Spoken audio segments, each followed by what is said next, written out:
อย่ากลัวถ้าทำความดีเร่งศึกษาปัญหาให้ทันท่วงทีเมืองไทยจะพัฒนากว่านี้รายการดีคดีโลกคดีธรรมขอรำพันบรรยายความคิดเครื่องหมายแห่งสีทั้งสามงามถนัดขาวคือบริสุทธิ์สีสวัสดิ์หมายพระไตรรัตน์และธรรมะคุ้มจิตไทยแดงคือโลหิตเราใสซึ่งยอมสละได้เพื่อรักษาชาติศาสนาน้ำเงินคือสีโสภาอันจอมประชาถ้าโปรดเป็นของส่วนองค์จักริ้วเข้าเป็นไตรรงค์จึงเป็นสีธงที่รักแห่งเราชาวไทยทหารอวตารนำไปยงยุทธวิชัยวิชิตก็ชูเกียรติสยามประเทศไทยที่เจริญมั่นคงมาได้จนถึงทุกวันนี้มิได้เกิดขึ้นจากความหวาดกลัวอย่างคลาดเขลาแต่บรรพบุรุษไทยของเราทุกยุคทุกสมัยล้วนแต่มีความกล้าหาญและชาญฉลาดปกป้องเอกราชสร้างชาติให้เกิดความมั่นคงโดยมีธงแห่งพระไตรรัตน์เป็นเครื่องนำชัยจึงเป็นที่มาที่ไปของรายการคดีโลกคดีธรรมกล้าคิดก็ต้องกล้า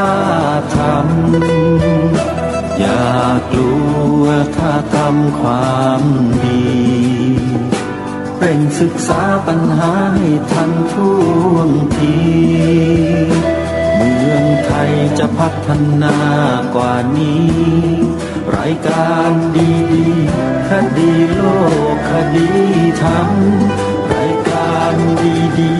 คดีโลกคดีธรรม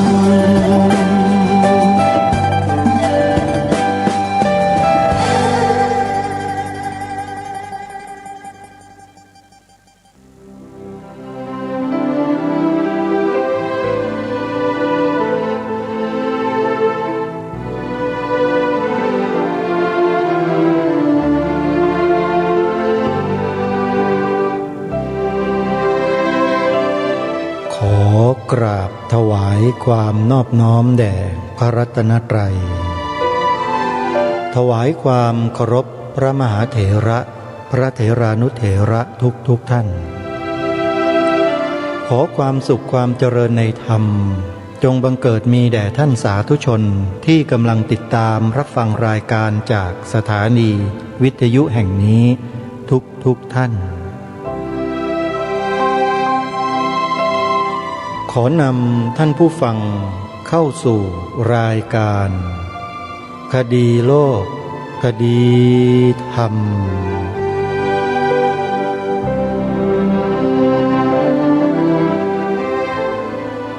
พบกันวันนี้วันขึ้น6 ค่ำเดือน10วันนี้ตรงกับวันอาทิตย์ที่12 กันยายนพระพุทธศักราช 2564 รายการคดีโลกคดีธรรมมาพบกับท่านผู้ฟังเป็นปกติทุกวันจันทร์ถึงวันศุกร์และวันเสาร์อาทิตย์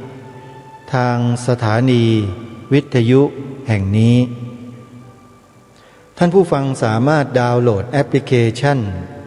เพื่อติดตามรับฟังรายการคดีโลกคดีธรรมและรายการธรรมะดีๆจากสถานีวิทยุพระพุทธศาสนาแห่งชาติคลื่นต่างๆที่รวมอยู่ภายในแอปพลิเคชันนี้ได้ทุกวันตลอด24 ชั่วโมง แอปพลิเคชันมีชื่อว่าสมาพันธ์สื่อวิทยุพระพุทธศาสนาอาเซียนทุกวันนี้ดาวน์โหลดได้เฉพาะระบบ Android เพราะเนื่องจากว่าระบบ iOS นั้นมีปัญหาจึงไม่สามารถดาวน์โหลดได้ใครที่มีโทรศัพท์ระบบ Android สามารถดาวน์โหลดได้ง่ายๆเพียงแค่พิมพ์ชื่อให้ถูกต้องเท่านั้นเองแอปพลิเคชันก็จะขึ้นมาพิมพ์คำว่าสมาพันธ์สื่อวิทยุพระพุทธศาสนาอาเซียนเพียงเท่านี้ก็จะเห็นรูปร่างหน้าตาของแอปพลิเคชันเป็นรูปกลีบดอกบัวมีตราสัญลักษณ์ธรรมจักรแล้วก็ตราอาเซียนอยู่ตรงกลางดอกบัวสังเกตง่ายๆนะฮะมีสถานีวิทยุที่รวมอยู่ในแอปพลิเคชันนี้อยู่เยอะล้วนแล้วแต่เป็นสถานีวิทยุพระพุทธศาสนาแห่งชาติประจำจังหวัดต่างๆใครที่ดาวน์โหลดแอปพลิเคชันนี้ไว้ถือว่าเป็นผู้มีบุญแล้วถ้ายิ่งได้บอกให้ผู้อื่นได้ดาวน์โหลดได้ต่ออีกด้วยเนี่ยก็จะได้บุญมากมายมหาศาลทีเดียวเพราะจะได้ประโยชน์อย่างมากท่านสาธุชนผู้ฟังทุกท่านอาตมาภาพกำลังนำธรรมบรรยายของผู้รู้ผู้ที่มีความชำนาญในด้านอักษรภาษาบาลีมานำเสนอเปิดให้พวกเราได้สดับรับฟังเพื่อศึกษาเรียนรู้ในข้อธรรมะต่างๆขององค์สมเด็จพระบรมศาสดาสัมมาสัมพุทธเจ้าอยู่ในปัจจุบันและในช่วงนี้กำลังนำเรื่องของมหาปัฏฐานเรื่องของพระอภิธรรมมาเปิดให้กับพวกเราได้สดับรับฟังกันองค์วิทยากรผู้บรรยายท่านได้ขยายความท่านได้อธิบายความให้เราได้เข้าใจถึงพระอภิธรรมที่เราฟังพระสวดในงานศพกันบ่อยๆแล้วก็คงเป็นที่เข้าใจในเบื้องต้นกันทุกท่านทุกคนในวันนี้เป็นเทปที่2ที่มีการเผยแพร่อยู่โดยทั่วไปอาตมาภาพจึงได้นำมาเปิดให้พวกเราได้ฟังกันในวันนี้อีกครั้งหนึ่งแล้วก็ไม่ใช่มีแค่เทปที่2นะโยมนะยังมีเทปที่3เทปที่4เทปที่5มีทั้งหมดถึง5ตอนเกี่ยวกับเรื่องพระอภิธรรมโดยเฉพาะคัมภีร์มหาปัฏฐานซึ่งเป็นคัมภีร์สุดยอดสูงสุดของพระพุทธศาสนาเราที่พระพุทธองค์ตรัสไว้ว่าอันตรธานที่จะหายไปจากโลกใบนี้ก่อนก็คือปริยัติอันตรธาน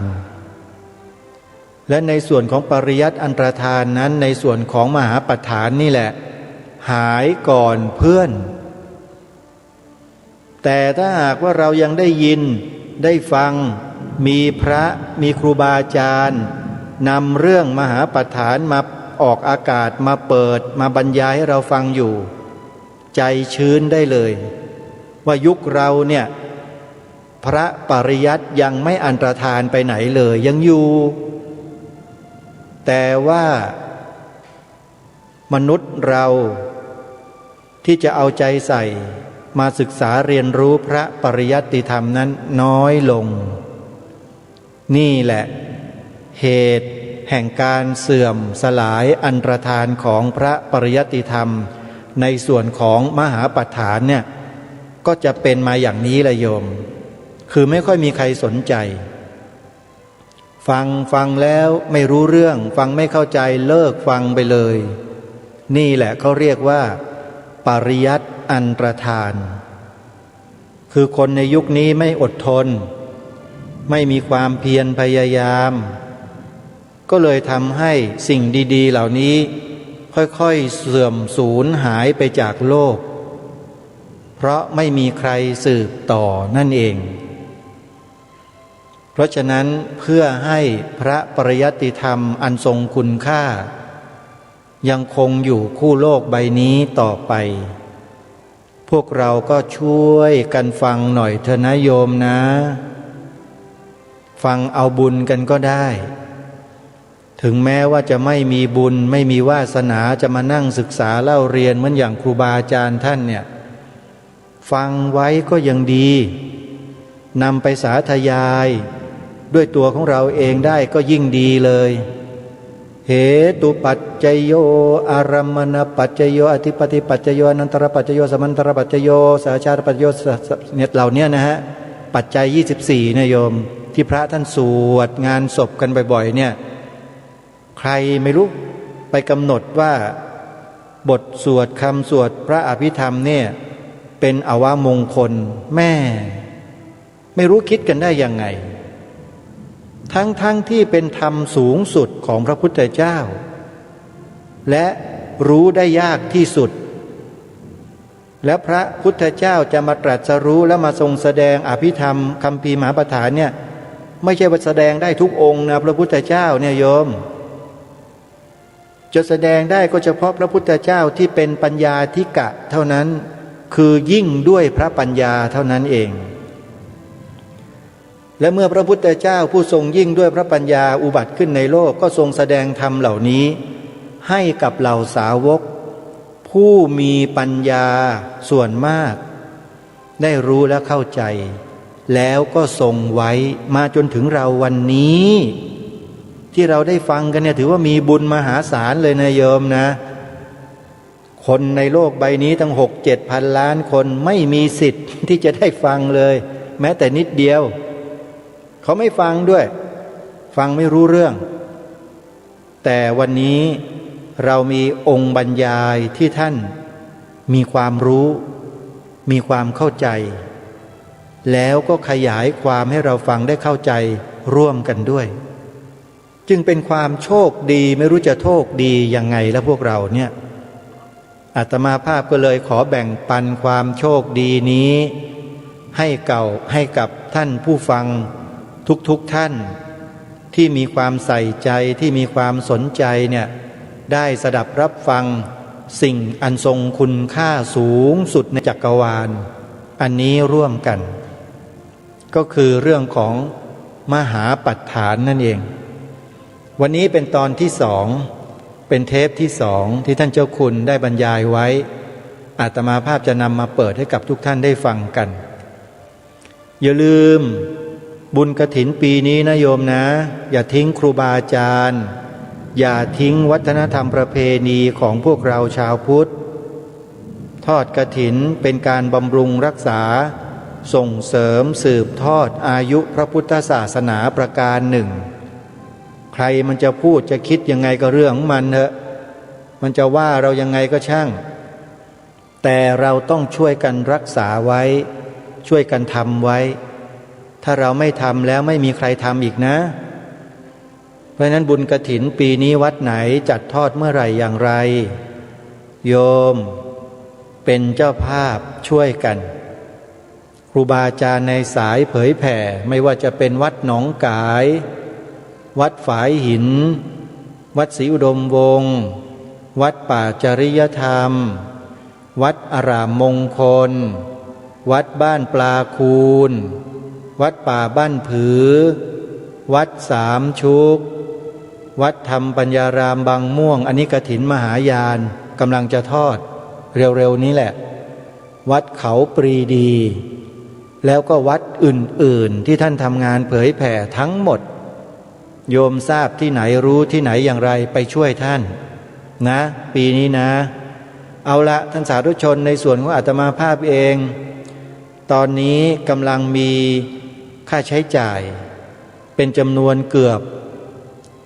60,000 บาทโยมเป็นค่าใช้จ่ายที่มีความจำเป็นอาตมาภาพไปปลูกป่าไว้ที่สวนป่าสามัคคีธรรมไม่มีไฟฟ้าใช้มาตั้งแต่ปี60แล้วโยมตั้งแต่เริ่มเข้าไปเนี่ยไม่มีไฟฟ้าใช้ต้องทำระบบโซลาร์เซลล์เพื่อใช้แสงสว่างจากพลังงานแสงอาทิตย์ไปชั่วคราวตอนนี้ก็เข้าสู่ปีที่4แล้วที่อยู่มาได้พอมีแสงสว่างจะอยู่อาศัยให้ได้ประโยชน์ในการทำงานในการอยู่อาศัยได้บ้างพอสมควรมาถึงบัดนี้ทางสวนป่าสามัคคีธรรมก็ได้สร้างโรงครัว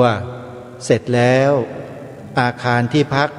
รวม1 หลังเล็กๆเสร็จแล้วห้องน้ำได้บ้างแล้วก็มีกุฏิ1 หลังแล้วก็ยังมีศาลาเล็กๆอีก1 หลังกระแสไฟที่ดำเนินมาตั้งแต่เบื้องต้นบัดนี้ไม่เพียงพอในการที่จะใช้งานอาตมาภาพจึงมีความจำเป็นที่จะต้องอัปเกรดระบบไฟฟ้าโซลาร์เซลล์เนี่ยให้มีกำลังสูงขึ้นจึงจำเป็นที่จะต้องซื้ออุปกรณ์ที่จำเป็น2 ชนิดเข้าไปใช้ในการอัปเกรดเพิ่มประสิทธิภาพของการใช้ไฟฟ้าครั้งนี้ขึ้นนั่นก็คือแบตเตอรี่และแผงวงจรไฮบริดเขาเรียกว่าไฮบริดซึ่งมีราคา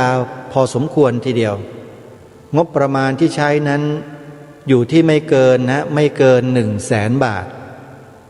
ไม่เกิน100,000 บาทแน่นอนก็จะได้ไฟฟ้าขนาด5 กิโลวัตต์ไว้ใช้งานนะใครที่จะร่วมทำบุญสนับสนุนอาตมาภาพให้ได้ทำงานปลูกป่าตรงนี้ได้ต่อเนื่องนะโยมในปีนี้นะเข้าพรรษาแล้วออกพรรษาปีนี้ก็จะปรับปรุงระบบไฟฟ้าโซลาร์เซลล์ให้มีกำลังส่งที่สูงขึ้นให้เพียงพอต่อการใช้งานนะโยมนะจะร่วมบุญกับอาตมาภาพก็สามารถทำบุญได้เลยอาตมาภาพไม่มีปัญญาที่จะไปจัดงานทอดพระป่าที่ไหนหรอกโยมเพราะไม่มีสถานที่มีอยู่โยมก็ลำบากก็ถือโอกาสจัดทอดพระป่าทางอากาศนี่แหละนะโยมนะใครจะทำบุญสนับสนุนอาตมาภาพก็รวบรวมปัจจัยจากญาติธรรมจากมิตรสหายของเราทำในนามที่นั่นที่นี่แล้วก็โอนปัจจัยเข้ามาร่วมบุญได้เลยอาตมาภาพจะบอกเบอร์บัญชีเอาไว้ให้นะโยมสามารถร่วมทำบุญเพื่อผลิตเพื่อสร้างกระแสไฟฟ้าให้แก่สวนป่าสามัคคีธรรมในครั้งนี้โอนปัจจัยมาได้ที่ธนาคารไทยพาณิชย์ธนาคารไทยพาณิชย์สาขาบางลำพูสาขาบางลำพูบัญชีเลขที่114-214-9897อีกครั้งนะโยมนะธนาคารไทยพาณิชย์สาขาบางลำพูเลขบัญชี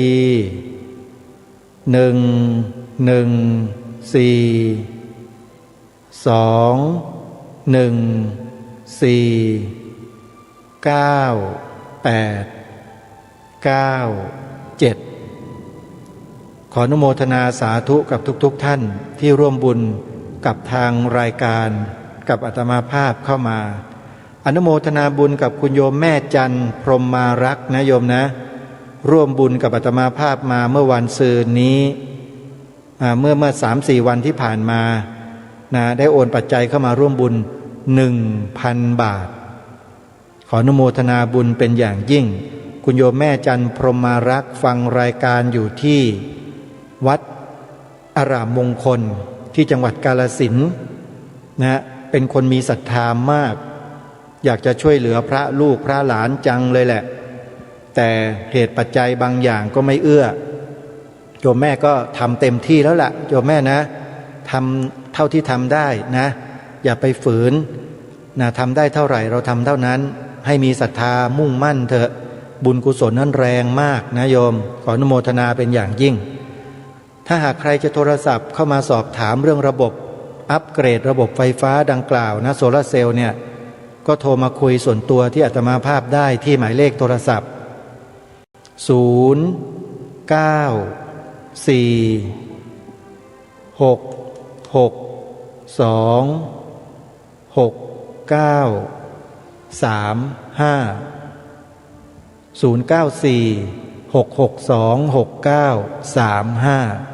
ขออนุโมทนาสาธุเพื่อไม่ให้เป็นการเสียเวลามหาปัฏฐานคัมภีร์พระอภิธรรมตอนที่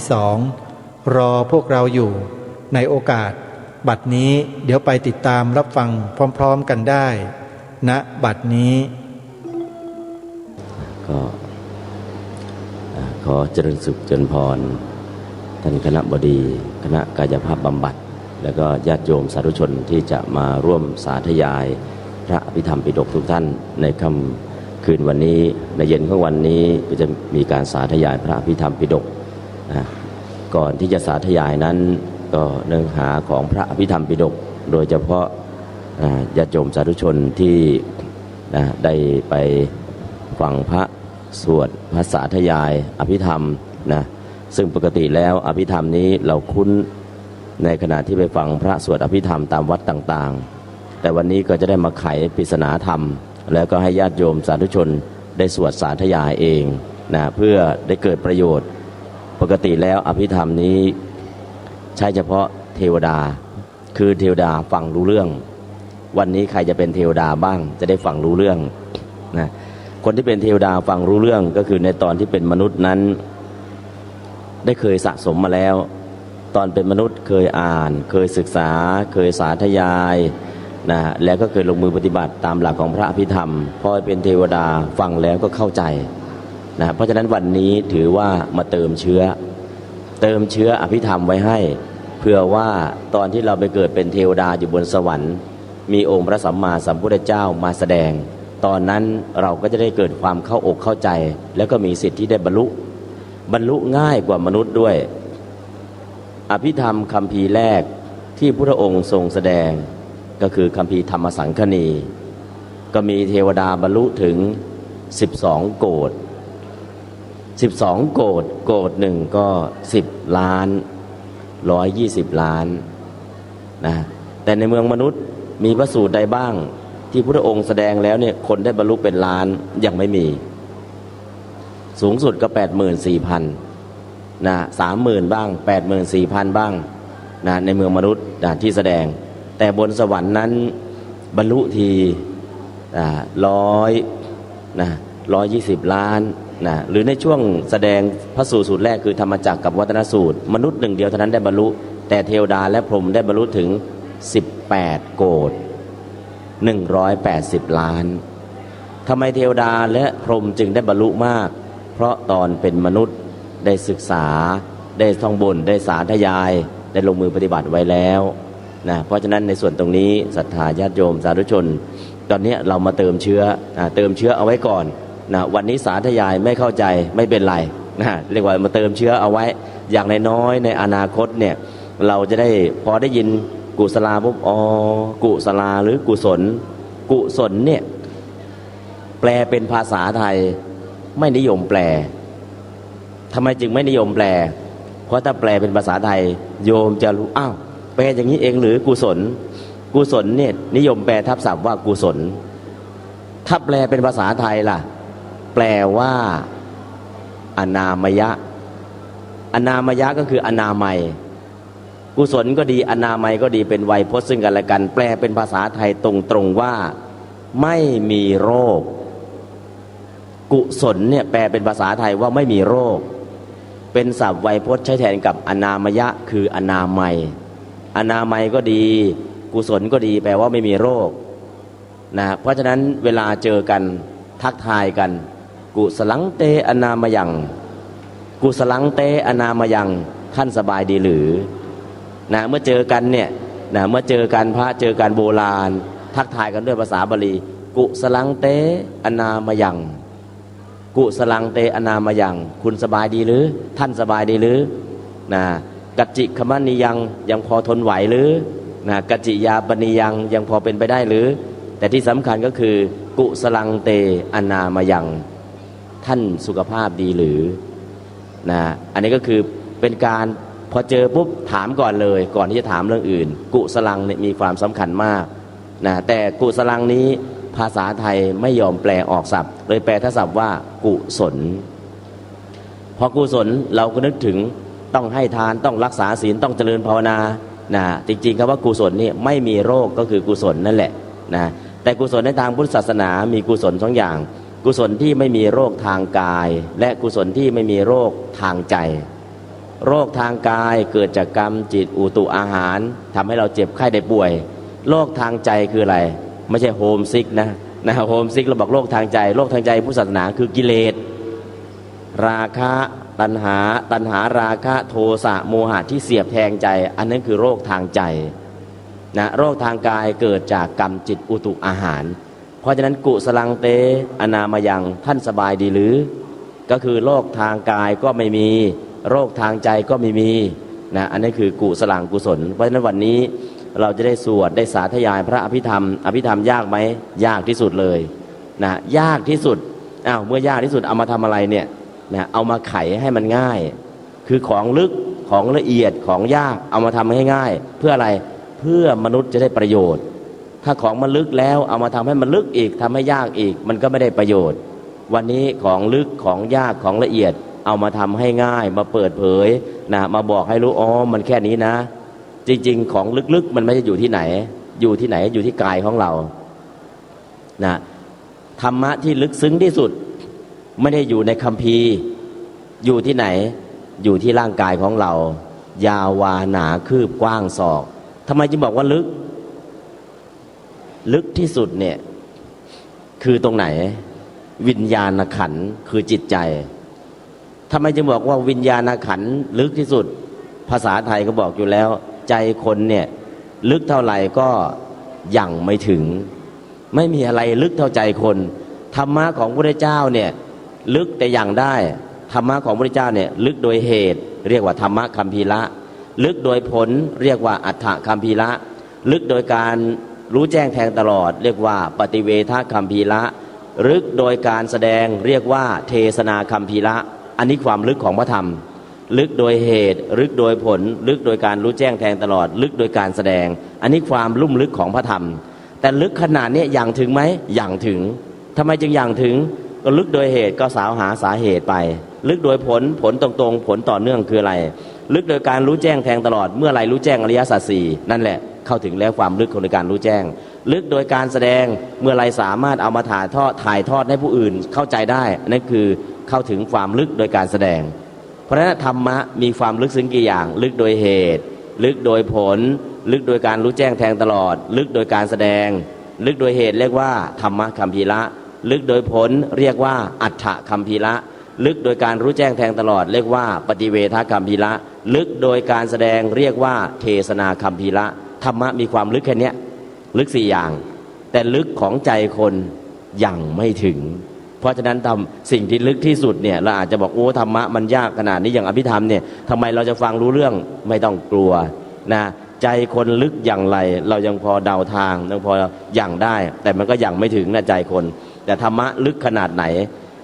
และธรรมะที่มันลึกซึ้งขนาดนี้เราสามารถอย่างเห็นความลึกโดยอาการ4อย่างทำไมจึงอย่างเห็นนั่นแหละคือความอัศจรรย์ของพระธรรมพระธรรมขององค์พระสัมมาสัมพุทธเจ้ามีความน่าอัศจรรย์อยู่8ประการ8ประการสิ่งที่อยากจะนำเสนอประการ1ใน8คือความลึกของพระธรรมความลาดลึกของพระธรรมเนี่ยลึกจริงๆแต่ชาวบ้านตาสีตาสาตามีตามาก็อย่างได้ อ้าวธรรมะมันลึกขนาดเนี่ยชาวบ้านธรรมดาทำไมอย่างได้นั่นแหละคือความน่าอัศจรรย์ของพระธรรมคือโยมไม่ต้องเรียนหนังสือมาก่อนเป็นชาวบ้านธรรมดาไม่ต้องเรียนหนังสือธรรมะลึกไหมลึกแต่ขอให้ฟังตั้งแต่ต้นจนจบฟังแต่ต้นนะท่ามกลางที่สุดถึงจะลึกอย่างไรก็ตามชาวบ้านธรรมดาที่ไม่ได้เรียนหนังสือก็สามารถอย่างถึงอันนั้นคือความน่าอัศจรรย์1 ใน 8ของพระธรรมไม่ใช่เกินวิสัยที่จะอย่างถึงแต่ใจคนล่ะใจคนเนี่ยบอกมองรู้หน้าไม่รู้ใจทำไมล่ะมันลึกจะอย่างใจคนเนี่ยอย่างไม่ถึงหรอกแต่พระธรรมขององค์สัมมาสัมพุทธเจ้าเนี่ยลึกจริงๆแต่อย่างถึงไหมอย่างถึงอย่างยังไงล่ะขอให้ฟังตั้งแต่ต้นอย่างด้วยสุตมยปัญญาฟังให้เข้าใจแล้วก็คิดตามพิจารณาตามอย่างด้วยจินตามยปัญญาพออย่างไปเห็นรู้แจ้งแทงตลอดรูปนามขันธ์5เห็นไตรลักษณ์เห็นแล้วอย่างถึงแล้วอย่างด้วยภาวนามยปัญญาเพราะฉะนั้นองค์ธรรมของพระสัมมาสัมพระธรรมขององค์พระสัมมาสัมพุทธเจ้าโดยเฉพาะ 84,000 ธรรมขันธ์ธรรมะที่ลึกที่สุดที่จะนำเสนอในวันนี้คือพระอภิธรรมและพระอภิธรรมที่นำเสนอในวันนี้คือคัมภีร์มหาปฐานคัมภีร์มหาปฐานนี้นะฮะในพระไตรปิฎกฉบับสยามรัฐเอามาพิมพ์เป็นหนังสือ5 เล่มตั้งแต่เล่มที่41นะถึงเล่มที่45คัมภีร์มหาปฐานที่จะนำมาเสนอเนี่ยเป็นพระไตรปิฎกอยู่5 เล่มที่พิมพ์เป็นหนังสือแต่ถ้าไม่ต้องเอาฉบับพิมพ์ล่ะเอาฉบับเต็มที่พระพุทธเจ้าแสดงอยู่บนสวรรค์ถ้าเอาฉบับเต็มที่พระพุทธเจ้าแสดงอยู่บนสวรรค์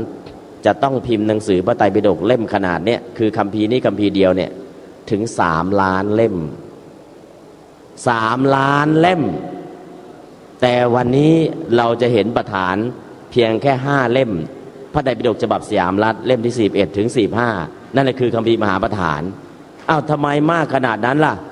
มากขนาดนั้นแสดงเฉพาะเทวดาอยู่บนสวรรค์พระพุทธองค์แสดงกับภาษาลิบุตรแบบไม่ย่อไม่พิสดารเฉพาะหัวข้อแล้วภาษาลิบุตรเอามาขยายให้เราได้ศึกษาคัมภีร์มหาปฐาน5 เล่มนะและทำไมถ้าเอาภาพพิสดารอยู่บนสวรรค์ล่ะ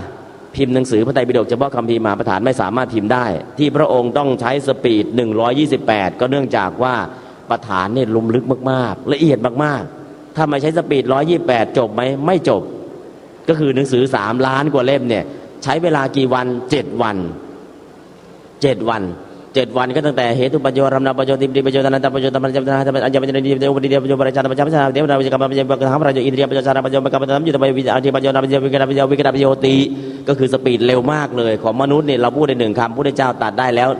128 คำสปีดเร็วอย่างนี้สปีดเร็วเพื่อประโยชน์อะไรก็เพื่อ1เนื้อหามันครบ2 คนฟังทันไหมทันทำไมจึงฟังทันตอนเป็นมนุษย์เนี่ยได้ศึกษามาแล้วได้ศึกษาพื้นฐานกุศลาก็รู้แล้วอกุศลาก็รู้แล้วอัพยากตาก็รู้แล้วพอเป็นเทวดานะเหมือนกับพระท่านสวดปาฏิโมกข์ทุกวัน15 ค่ำพระท่านลงปาฏิโมกข์นะโยปนาภิกขุภิกขุนังสิกขาสัจจิวาสมปโนติกังปัจจกายตุปริยังนาวิกตวเมตุนาธรรมวิเศษยอันตมโสติระสานกรณิเบปราชิโกติสังวาโสพระท่านลงปาฏิโมกข์เนี่ยหนังสือเล่มใหญ่ๆเนี่ยสวดไม่กี่นาทีจบแล้วฟังทันไหมฟังทันรู้เรื่องไหมรู้เรื่องทำไมจึงฟังทันรู้เรื่องเพราะแปลได้เข้าใจความหมายนะอันนี้ก็เช่นเดียวกันนะที่บอกว่าทำไมฟังทันรู้เรื่องเนี่ยสปีดเร็วๆอยากจะทำสปีดเร็วๆอย่างเงี้ยจะทำยังไงอ่านคล่องๆแล้วก็เอามาทวนบ่อยๆนะอาตมาทำสปีดเร็วๆอย่างนี้ได้ก็คือหลังจากท่องจำแล้วเนี่ยทวนอย่างเดียวเนี่ย 1,000 จบทวนอย่างเดียวนะ 1,000 จบก็คือหลังจากท่องได้แล้วนี่เอามาทวนทุกวันวันละ2 จบเนี่ยทุกเล่มที่ท่องจำแล้วนี่เอามาทวนอย่างเดียวไม่ให้มันลืมเนี่ย 1,000 เที่ยวคือท่อง1ทำความเข้าใจทั้งหมด2ท่องจำทั้งหมด3ทวนกันลืม 1,000 เที่ยวสปีดต้องการเท่าไหร่ก็ได้ก่อนนี้นะและสปีดสลับไหมไม่สลับนะก็คือใช้จนความเข้าใจจนไม่มีอะไรที่จะไม่เข้าใจ2ท่องจำให้ได้แล้วก็มาทวนทุกวันกันลืมนะเพราะฉะนั้นเวลามาทวนทุกวันแล้วมันก็คล่องพอคล่องเสร็จแล้วมันก็ติดใจมันก็อยู่ในใจต้องการดึงมาใช้เท่าไหร่มันก็ดึงมาได้เพราะฉะนั้นในส่วนตรงนี้เนี่ย 84,000 ธรรมขันธ์ตอนนี้ยังมีพระที่ทรงพระไตรปิฎกอยู่ 84,000 ธรรมขันธ์ตอนนี้มีทรงอยู่12 รูปสามารถทรงจำได้ทั้งหมดก่อนที่จะมาทรงจำ เรียนจนเข้าใจหมดแล้วเรียนเข้าใจจับเล่มไหนมาก็แปลได้อธิบายได้พอแปลได้อธิบายได้ทำไงท่องจำไม่ให้มันลืมแล้วก็มาทวนทุกวันแล้วก็สวดสาธยายวันนี้เราก็เอาวิธีการสวดสาธยายของพระที่ทรงจำแล้วนี่แหละเอามาเปิดหนังสือทวนแต่พระที่ท่านท่องจำท่านไม่ต้องมานั่งเปิดหนังสือทวนแล้วพอขึ้นต้นปุ๊บท่านก็ไปได้เลยแต่ของพวกเราเนี่ยต้องเปิดทีละหน้าแล้วก็สวดช้าๆแล้วก็แปลให้ด้วยแล้วก็อธิบายให้ด้วยของเรามาต้องอนุบาลนะสุดยอดของอนุบาลนะแต่พระที่จะทรงจำเนี่ยพอเปิดปุ๊บท่านเข้าใจเลยหนึ่งเปิดปุ๊บเข้าใจจำได้นะแล้วก็เคลียร์ทั้งหมดของเราแปลเสร็จแล้วมันต้องอธิบายนะเพราะเรามาอนุบาลนะเพราะเรายังเข้าไม่ถึงถ้าเข้าถึงจริงๆแล้วเนี่ยประฐานที่บอกว่าสวดแล้วฉับพรรณรังสีหรือแสงออร่าออกเนี่ยมันเป็นปกติเพราะคนที่จะเข้าถึงตรงนั้นแหละสมาธิดีมากๆหนึ่งสมาธิไม่สับสนจำได้ตัวอักษรสองเข้าใจในขณะที่สวดไปเนื้อหาที่สวดเนี่ยเป็นสภาวะทั้งหมดเมื่อเป็นสภาวะทั้งหมดคนที่สวดก็มีสมาธิมากๆสมาธิดีสติดีสัมปชัญญะดีสวดไปเกิดอะไรขึ้นคนสวดนั่นแหละเกิดปีติโสมนัสเมื่อเกิดปีติโสมนัสแล้วเนี่ยแสงพลังของปีติเกิดขึ้นคุตกาปีติ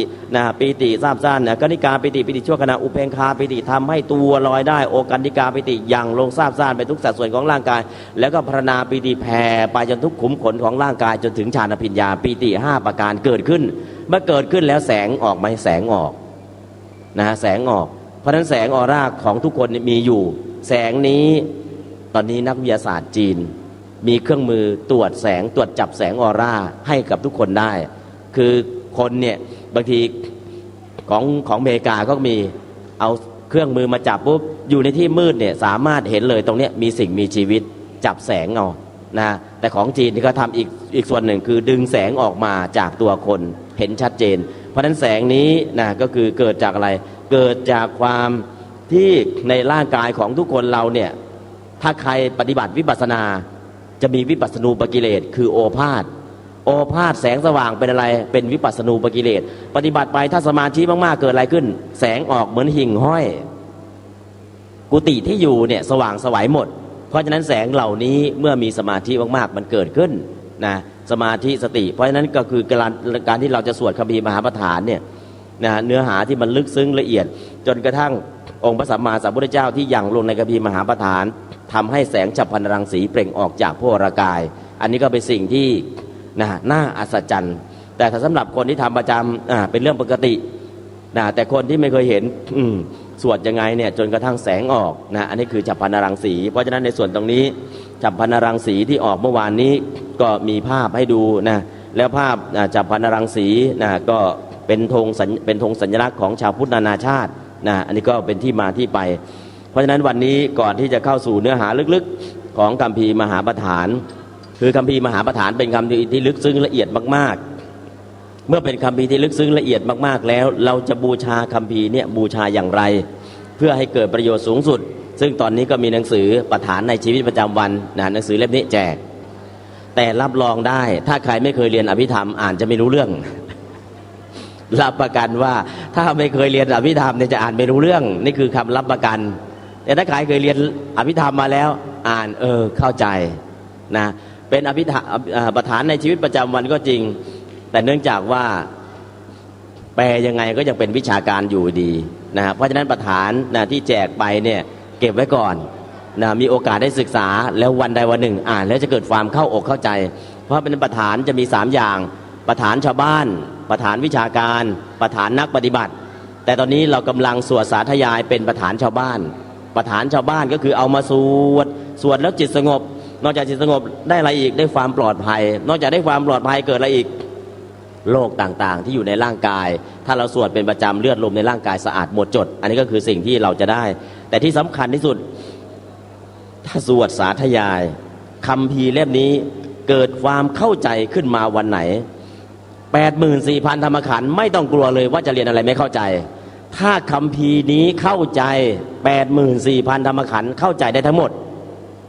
เพราะยากที่สุดอยู่ที่นี่ที่เดียว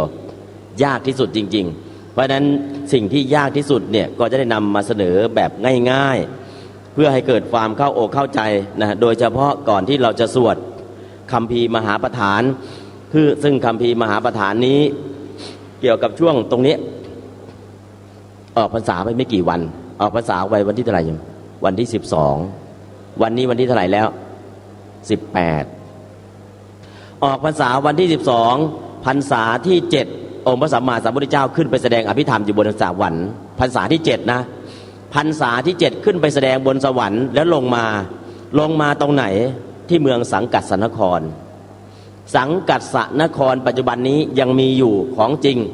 ถ้าใครยังไม่เคยไปอินเดียลองไปนี้ไปเมืองสังกัดสนครแต่บางคนบอกโอ้ไปขึ้นรถไปบนเขาซะเหนื่อยก็มีอยู่กองอิฐอยู่กองหนึ่งก็มีเสาอโศกอยู่ต้นหนึ่งไปถึงแล้วก็ค่ำๆนะฮะไปแต่ถ้าไปดูตรงนั้นแหละองค์พระสัมมาสัมพุทธเจ้าเสด็จลงจากสวรรค์และตรงนั้นแหละเป็นสถานที่ที่พระพุทธเจ้าใช้พลังอิทธิฤทธิ์ให้มนุษย์เทวดาสัตว์นรกมองเห็นกันวันออกพรรษาหรือวันเทโวโรหณะนะวันเทโวโรหณะก็คือวันหนึ่งค่ำนั่นแหละเป็นวันที่พระพุทธเจ้าเปิดโลกเปิดให้โลกมนุษย์โลกเทวดาโลกนรกมองเห็นกันวันนั้นคนไม่กล้าทำบาปเพราะอะไรเห็นสัตว์นรกกำลังทรมานอยู่ไม่กล้าทำบาปแล้วเทวดาพอเห็นมนุษย์เห็นสัตว์นรกโอ้เนี่ยเราทำบุญทำกุศลที่ได้เกิดเป็นเทวดาพอมนุษย์เห็นสัตว์นรกไม่อยากทำบาปเห็นเทวดาอยากทำแต่บุญเพราะฉะนั้นประธานนี้พุทธองค์แสดงอยู่อภิธรรมคือประธานนี่แสดงอยู่บนสวรรค์เนี่ยนะ7 วันแสดงยังไงจบก็ด้วยพุทธานุภาพที่พระองค์ทรงแสดงนะในธรรมะที่ลึกซึ้งละเอียดนะแล้วก็เป็นสิ่งที่พุทธองค์ทรงแสดงคือหลายๆท่านบอกว่าเอ๊ะประธาน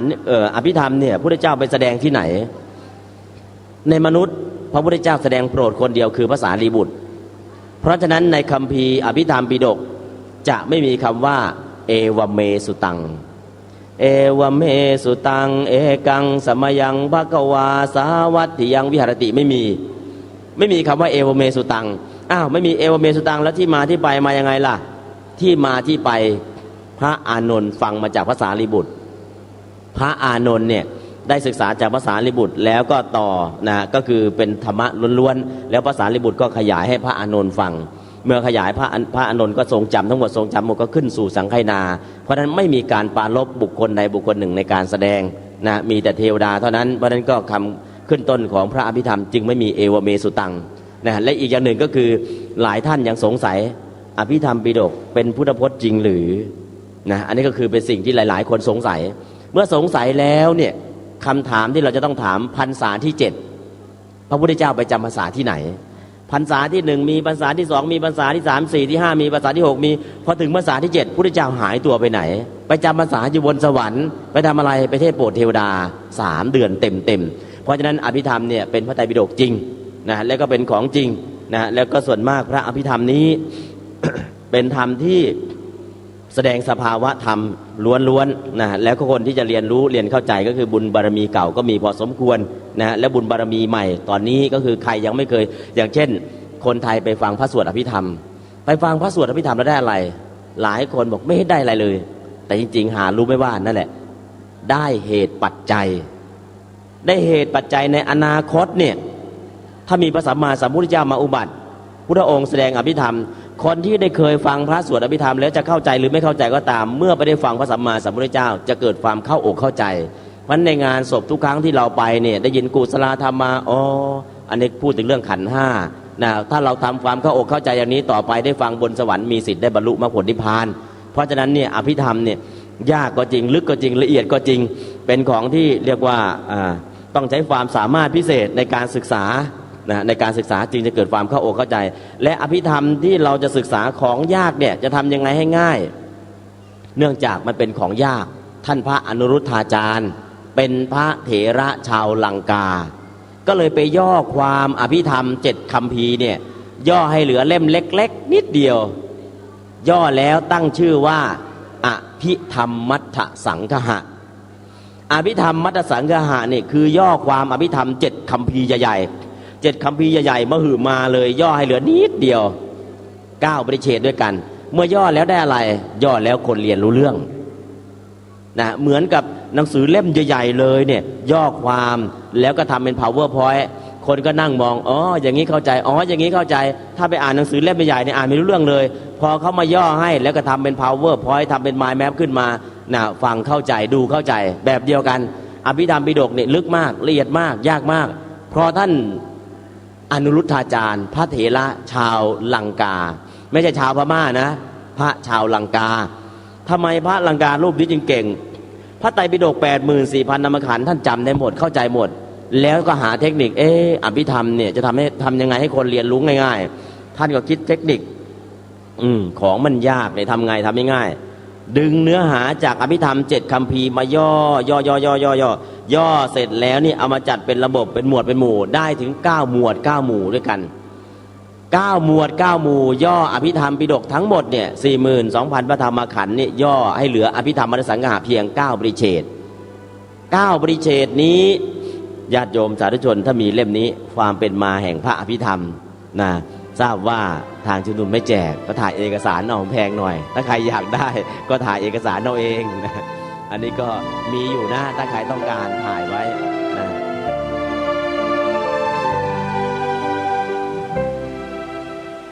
เป็นอย่างไรบ้างท่านผู้ฟังที่กำลังติดตามรับฟังอยู่เรื่องของพระอภิธรรมที่ท่านเจ้าคุณพระราชวชิรบัณฑิต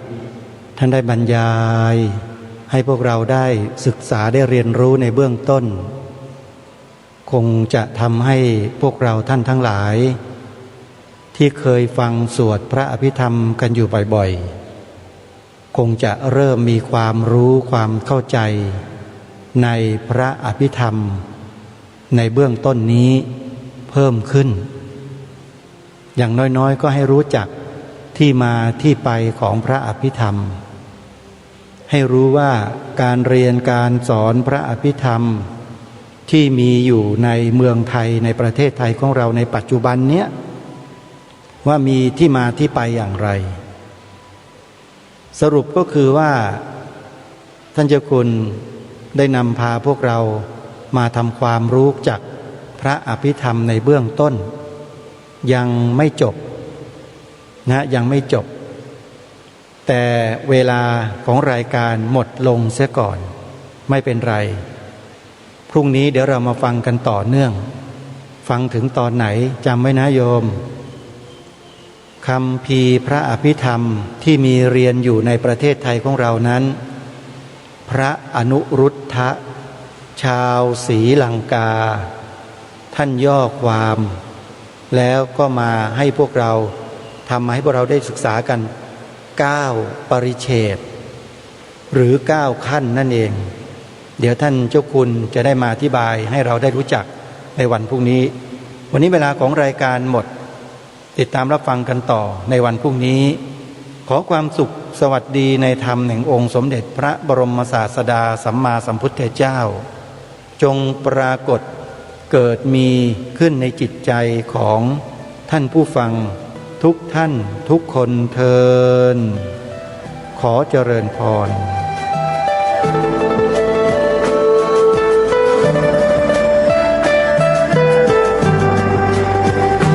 กล้าคิดก็ต้องกล้าท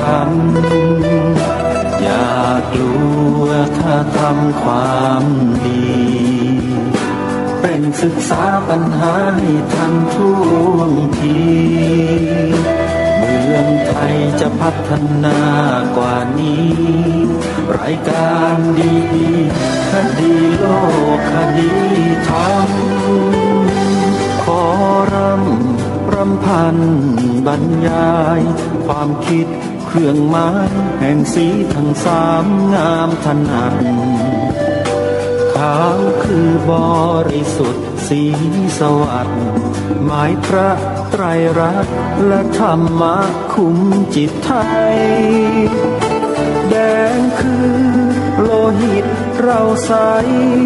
ซึ่งยอมสละได้เพื่อรักษาชาติศาสนาน้ำเงินคือสีโสภาอันจอมประชาถ้าโปรดเป็นของส่วนองค์จากริ้วเข้าเป็นไตรรงค์จึงเป็นสีธงที่รักแห่งเราชาวไทยทหารอวตารนำไปยงยุทธวิชัยวิ เกียรติสยาม ประเทศไทยที่เจริญมั่นคงมาได้จนถึงทุกวันนี้มิได้เกิดขึ้นจากความหวาดกลัวอย่างคลาดเขลาแต่บรรพบุรุษไทยของเราทุกยุคทุกสมัยล้วนแต่มีความกล้าหาญและชาญฉลาด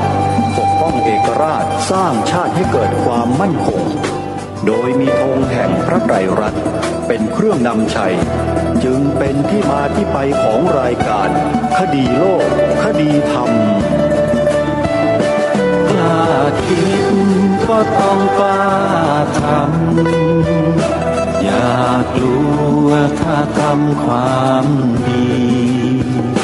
เร่งศึกษาปัญหาให้ทันท่วงทีเมืองไทยจะพัฒนากว่านี้รายการดีคดีโลกคดีธรรมรายการดีคดีโลกคดีธรรม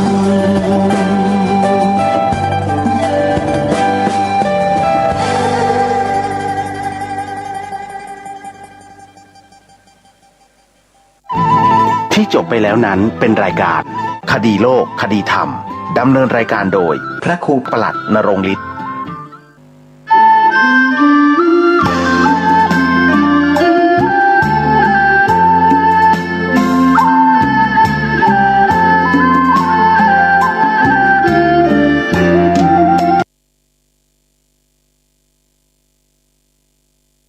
ส่วนคนที่รูปร่างหล่อรูปร่างสวยก็เกิดมาจากการรักษาศีลคนที่มีสติปัญญาเฉียบแหลมในชาตินี้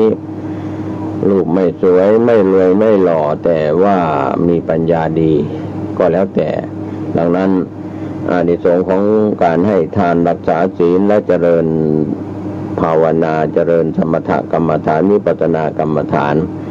ก็จะได้อานิสงส์กับผู้กระทำโดยตรงนะครับท่านผู้ฟังดังนั้นก็เราชวนท่านไปศึกษาไปติดตามเรื่องราวถึงแม้เราจะเกิดไม่ทันในยุค 2,500 กว่าปีมาแล้วโบราณอาจารย์บัณฑิตก็สืบต่อกันในเรื่องของพระไตรปิฎกอัตถกถาฎีกานุฎีกาเราจะเชื่อก็ได้ไม่เชื่อก็ได้นะครับก็ภาพอีกภาพหนึ่งซึ่งวันก่อนได้นำเล่าเรื่องของภาพพุทธประวัติในยุคพุทธกาลที่องค์สมเด็จพระสัมมาสัมพุทธเจ้าทรงพระชนอยู่นะครับ 2,500 กว่าปีมาแล้วมานึกถึงภาพของพระเทวทัตอีกภาพหนึ่งพระเทวทัตนั้นเป็นโอรสของพระเจ้าสุปาพุทธะแห่งโกริยวงศ์นะครับท่านผู้ฟังเป็นพี่ชายของพระนางยโสธราออกบวชท่านกำลังรับฟังสถานีวิทยุ